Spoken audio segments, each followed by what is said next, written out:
When it comes to burning and dodging an image, the first thing I'll do is open it, obviously. And then the second thing I'll do is I'll set the levels. I'll choose a white and a black. Once that's done, and with the white and the black, you're looking for blacks. You're looking for the number closest to 100 in CMYK. In the whites, you're looking for the number closest to 0. So 0, 0, 0 is ideal. From there, I'll actually create another layer, invert the image, go to levels, and then here I actually add pixels. So once I add pixels, I'm giving more meat to the file. So then I'll re-invert it, and I've already made a layer from that version. So I've got the lighter version here. I'll name it lighter or light, and I'll use the current layer. Click on light in history, dump that layer, create another background layer. And then here I'm going to actually paint with the paintbrush, the history brush. I'm going to use the history brush and that history layer to paint over top of the image to lighten it. And I only use like 30 to 40% opacity for this. Keep it real simple.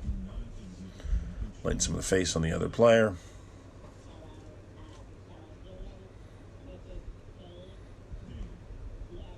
Heel. So we did the heel, we did the shin guard, we did the shoe, the player in the background. I need a wider brush for this. Now I'm going over the skin tones, and then some of the whites in the shirt. And I'm going to actually remove this in a second. I don't like that. It's got a halo effect around the leg I don't like, so I want to pull that away a little bit too, which I just did with getting rid of the layer. So I dumped that layer. I'm going to have to start over. So I did created another layer. Same thing. Invert. Levels. Add pixels to this. It's even brighter yet when I re-invert it. I've created a history snapshot, sorry. Created a history snapshot. This is lighter, this is current layer. I'm going to use the history brush to paint over top. Once I click on the lighter version in the history palette, create another background layer to work on. I work in layers, so in case I make a mistake, I can just go back and dump that layer if I screw up. So lightening up the skin tones, lightening up the shadow areas, lighten up the shadow areas in the jersey, lighten up the face, trash that layer. Now I'm going to work the background. So I go into shadows, 35% shadow, create a layer. That one is shadow layer, current layer, snapshot, current. Oh, I already had the layer. What was I doing? Click on the shadows. Go to the dump that layer.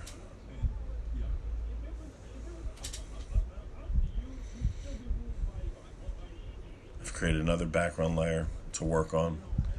So now I'm going to go in and use the shadow history palette, history tool. So the shadow history brush is going to go back in, and basically I'm lightening the background slightly. And here I'm playing with it because I think I screwed up, but I have to go back. Yeah, that's it. I needed a water brush. So see how it's getting lighter? The grass is getting lighter. The grass starts to pop more. Kicks up a notch. I'm not even using the whole image. I'm just going over top of where I need to because I'm going to crop this down anyway. So I don't really care about the left and the right side and the left side and the bottom side. I'm not going to use that part anyway, so it's going to be cropped. So I don't really have to focus on tweaking the whole image. So dump that layer. Once I'm done with it, I'm done with the shadow layer. So now I'm going to go to create another layer, invert that layer again, go to levels again. This time I'm going to pull pixels away. So when I re-invert that, I'm going to come up with a darker level. See how dark that is? So new snapshot, this is going to be called dark or darker. Darken, sorry. Current layer, hit OK. Dump that level or layer. Create another level or create another layer, sorry. click on Darken in History tool. Now I'm going to paint over top of that again. So, but I'm only going to use use a smaller brush, slightly smaller brush.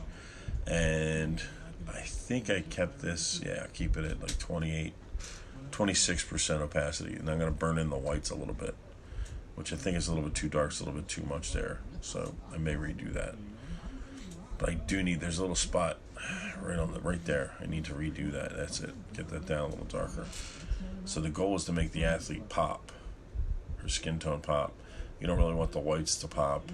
You want the whites to be there, but kind of be secondary. And if it's too white, then it stands out, and your eye goes right to the whitest part of the image. So here I am going back. Here I am going into Vibrance. I'm going to kick up the color a notch.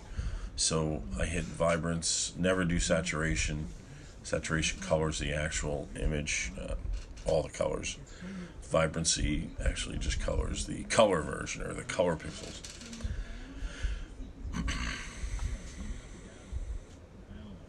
So I think I flattened everything. I flattened everything out here. And now I'm going to use the unsharp mask. I'm going to use 100% radius of 1, and then sharpen that sucker up. Save as. I'm just going to save it as 4393A.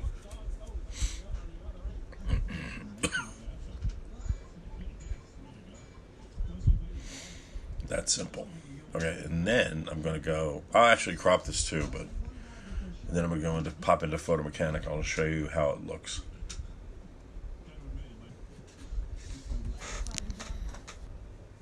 So here we are in Photo Mechanic. I've enlarged everything so you can see it. So this is the original that was sent to me, and this is the version that I tweaked. So you see, lacks a lot of zip in the first version, originally shot, the original version, straight out of the camera, and then when I tweaked it, it pops. So the whites are toned down a little bit, the skin tones pop, the face is legible, readable, shadow details readable, the athlete on the right side is readable. So far so good. So big difference. And then the crop version. So it's pretty cut and dry. It's a pretty simple process.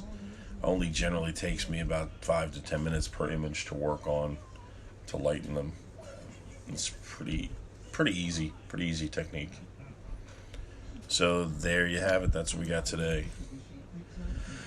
Went straight out of camera to tweaked, and color was kicked up slightly with Vibrance, to the crop. And that's that. Thanks for watching.